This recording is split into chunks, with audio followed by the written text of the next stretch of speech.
talking with former Miss Connecticut Olga Litvinenko. Do I have that right? Close. Close. Do it for me. Olga Litvinenko. Litvinenko. Yes. All right. I like to say it's almost like you're lighting a candle. Lit. Litvinenko. Okay. What's it mean? Do you know? There's no particular meaning behind Litvinenko, but it's a very prevalent name in Ukraine and Right. Eastern Europe. Right. My father used to say he thought we had some sort of Lithuanian heritage of some sort because of the lit part. But for all that I know, our family runs very strong in Ukraine and goes back centuries. So. Which is why we are having this conversation with Olga, because as a Ukrainian, you have taken the last year, everything that's gone on there, and really not only just taken it to heart, but you've taken it to action, Yes. a lot of action. Take me back to February when Russia invaded Ukraine. Tell me about what you and your family were thinking here. Well, this last February 24th was the start of the physical war. And if you follow a little bit, there was a other war that was going on many years before. When they annexed part of the country. Correct. But around February 24th, I was a nervous wreck. I was a nervous wreck because before then, I was planning to move to Ukraine. And for family reasons, I lost my dad about a year and a half ago, so I was going to take care of family matters. And so we had packed up, gotten ready to go. My mom was already in Ukraine. During one of our prior travels to Ukraine, we actually found 2 dogs in the streets of Kiev, decided to find them a home, and we recognized there was a big problem with the shelters in Ukraine and started thinking about how we could help with animal shelters. And to move forward, you know, when we had these dogs and we were seeing all the news in America about an escalation and a possible invasion from Russia, Right. we started thinking about what it is that we need to do for our family and for our loved ones. So, Because when the invasion happened, clearly it put all of your plans on hold. And your mom was Yes. there at the time. she was. In addition to family members, Yes. what's going on in your head? Is she okay? Where's the family? What kind of communication were you having? I was telling them that this is very serious. I was communicating that it was very serious Did because they not know? the news in Ukraine was not showing that there would be an invasion. And it was very calm. Business was going as is. Nobody was worried. Everybody, if anybody heard about it, thought, oh, this is just another thing that people are saying. But nobody truly believed that there would be a physical invasion and start to this type of war. So I was thinking about all the different ways to get my family out of Ukraine and or in safe places. And that was my greatest focus. So around that time frame, I started thinking about my close relatives, what to do, which countries they could get into. I started thinking about how to get them to America. How to get them safe. How to get them safe. And firstly, my mom and the 2 dogs were able to come back to America on February 14th on Valentine's Day. So that gave me a little bit more peace. But that said, we still had a lot of other family members and friends that we were worried about and wanted to help out. So when the invasion happened on February 24th, it was a surreal day. It was a surreal day because I was seeing it in the news here in America, and on the news, the maps were shown and exactly where the troops were aligned and how they were to invade. But again, those in Ukraine weren't seeing the same thing. And so when it actually happened and you're on the phone and communicating with your relatives, you're communicating with your friends, and they're truly showing you and telling you that they hear rockets, that they're coming in a certain direction, they're coming towards you, that's really heartbreaking. And being in America at that time, there was a sense of helplessness. You felt like your hands were tied. For sure. I mean, you're watching this carnage Yes. unfold, and there's very little that what most people felt that they can do. Yes. You felt otherwise, though. You took matters a bit into your own hands. Who did you start calling? It's a great question. I really feel that it was my family first. Being Ukrainian, I have a lot of Ukrainian friends and community members. So a lot of us started reaching out to each other. Is your family okay? What's going on with you? What's the news that you've heard? And a lot of us started really coming together. I, again, was most concerned about my family and my close friends, and my friends and here in America too, and whom they were telling me about, their relatives. The first person I can't recall. I can't recall who the first person was that I called, but it definitely would have been my family, maybe my great aunt. It's that much of a blur. It really was. All of a sudden, my phone started going off, and there's so many means of communication now: Telegram, WhatsApp, Viber, regular messaging, email. You have Signal, you have Discord too, and all of my channels were blowing up. Telegram was one that was most popularly used, and the refugee crisis really started right then and there. Because that was, aside from the war itself, the first major problem that Ukrainians had. Yes. This effort to get out. Yes. And that included your family. Yes. What did you tell them? Where did they go? Well, because of my various friends and family acquaintances and whatnot, I discovered and was able to find different people and different organizations that were utilizing vans, utilizing their own cars and transportations to get out, and they were picking up people from Kiev, from other areas. You could say that I did a lot of coordination just through chat.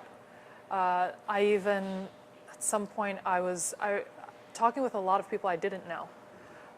But people turned to me because I have a lot of different friends and I'm Ukrainian. And let's point out, you live in Stanford now, which has a big Ukrainian family population. Yes. Probably the biggest in the state easily, the biggest in the Northeast.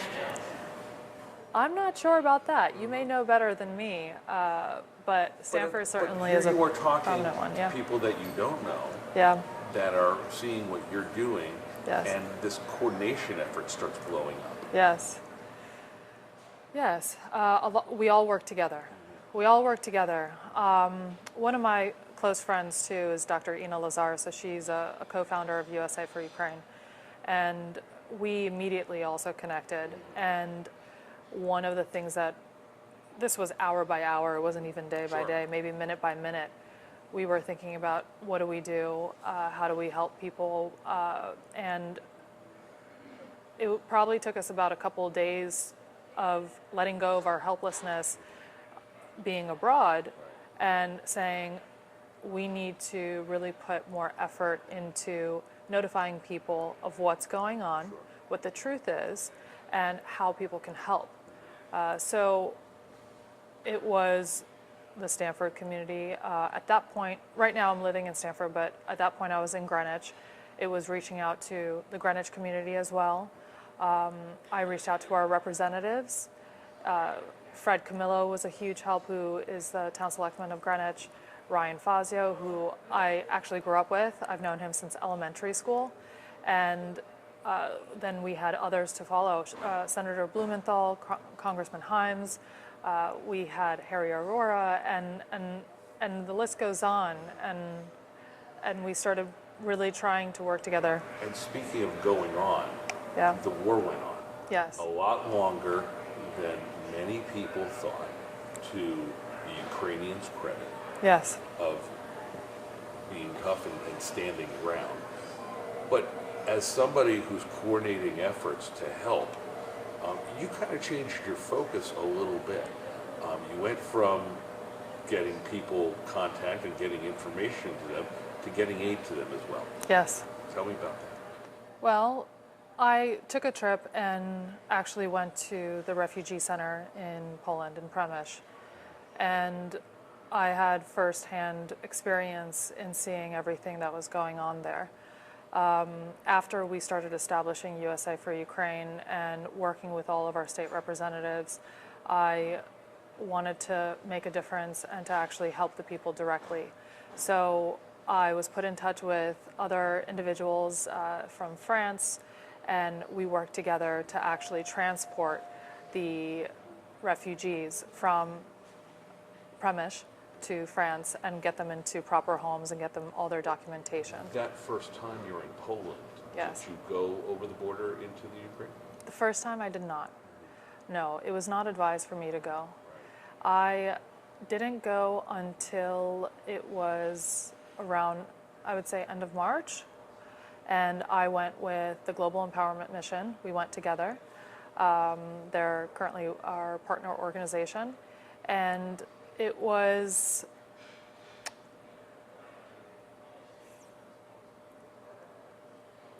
I was very grateful to be in Ukraine and to be able to see that there was still hope, but at the same time, there was a recognition of there's a lot to do here, and there's a lot to help. That was March. That was 1 month into this war. Yes. Here we are almost 1 year into this war. Yes. You've taken more trips. You've done more than what so many people have done here. When you go, what are you looking to find, and what are you seeing? Well, every time I go, I hope that I don't find anything worse than what I found before. But when I do go, I do look to help the people, bring them aid, and that is the main focus of all that I'm doing right now. What are you bringing them? It depends. It is a range of food. It could be medical supplies, clothing. The Global Empowerment Mission, with the Global Empowerment Mission,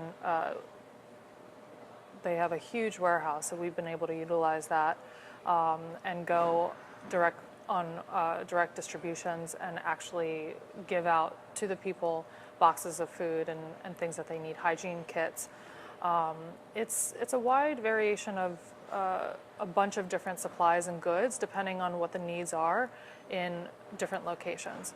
When I went to Kharkiv, that was entirely different than going to some of the outskirt areas of Kiev.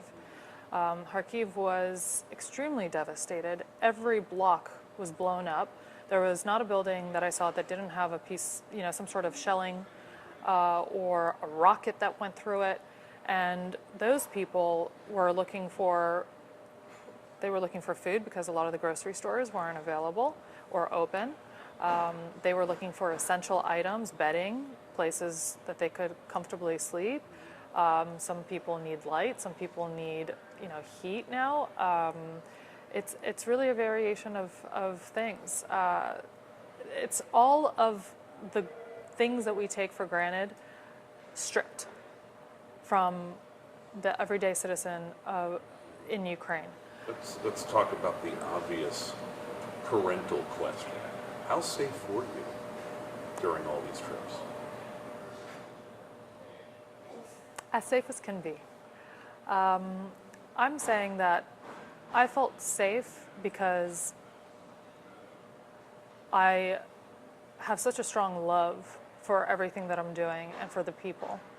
And I felt safe because the people, even under the worst circumstances, gave me hope. Well, what was the entourage like? Who was with you? You didn't go by yourself. Right. Leading up to this day, luckily I haven't been going by myself. So I've been on the ground with the Global Empowerment Mission, and this upcoming trip I'll be going with other organizations as well. Local civilians, people who work with us, and also the staff of USA for Ukraine. You mentioned a couple of minutes ago that every time you go, and how many times have you been now?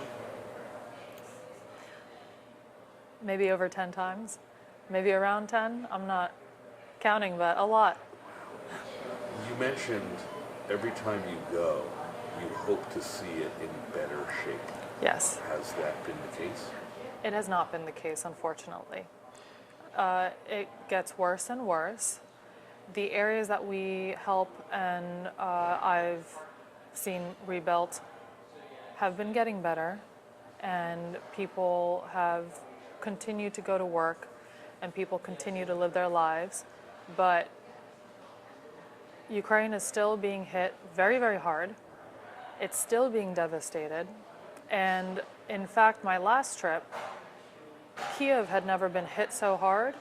That was when the kamikaze drones came about and really started affecting the center of Kiev. And I heard a rocket in the city that was considered the most safe of all Ukraine go off 5 minutes away from where I was living. What goes on in your head when you're there? And for starters, you don't have to be there. You choose to be there. And you hear a rocket close by. You hear about these drones. You see the buildings that have been shelled. What are your thoughts? I don't want to give up. My thought is, this is happening, and one, safety, right? I have to stay safe. So in certain situations when there are rockets and an important siren that goes off, finding safety, but I also don't want to give up my missions, and I don't want to give up helping the people, and I don't want to give up instilling hope in everybody, letting them know that they're not alone and that they have other people and other places that really care for them. You're about to go back again. Your mission has changed from first taking care of the animals, the dogs, Yes. to being a communicator for families here in Connecticut with their families there, to getting aid to these people who are your friends, your family, and are fighting and defending your own country. Where does the mission take you now? This next trip, I'll be going closer to the front lines. We have more aid to deliver directly to those who are on or around the front lines. I'll have proper transportation and people going with me as well. If we need military support, they're more than happy to give that. And so I'll find myself all throughout Ukraine, in some of the most devastated places. So. You mentioned earlier they're still searching for hope. Are they finding it? I think so. I think they are. No matter what, the Ukrainians are very strong. They don't give up. They want to keep going. They want to keep fighting. And they're doing it for freedom and for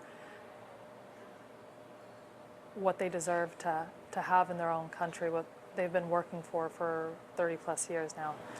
Do you have hope? Yes, every day. And I hope to take it more than just hope. I hope that I would also like to see that hope translate to actual action and implementation, and that there's peace that can be made, and that we reach some sort of end result, and we can restore Ukraine, and we can rebuild it, and we can bring back the people to a lifestyle that they really deserve. And not only just the Ukrainian people, it's really the whole world. The situation in Ukraine has affected everyone. It's had a huge impact. Well, President Volodymyr Zelensky said in his speech when he was here, you're not just giving us money for aid, this is an investment. Yes. I agree with that. I agree with that because I think we saw it happen in the first months. The economic impact that the war had on the entire world, on us. We also saw the possible situation that it could turn into if the Ukrainians had not fought and the Russian troops could continue and go past the Ukrainian borders. And I don't think anybody wants a repeat of what we've seen in the past. And at the end of the day, it is an investment to help everyone. Years ago, you entered the pageant world here in Connecticut. You were former Miss Teen Connecticut. 2017, you were Miss Connecticut. The pageant system relies heavily on charity and helping community. Yes. You have taken it a lot farther.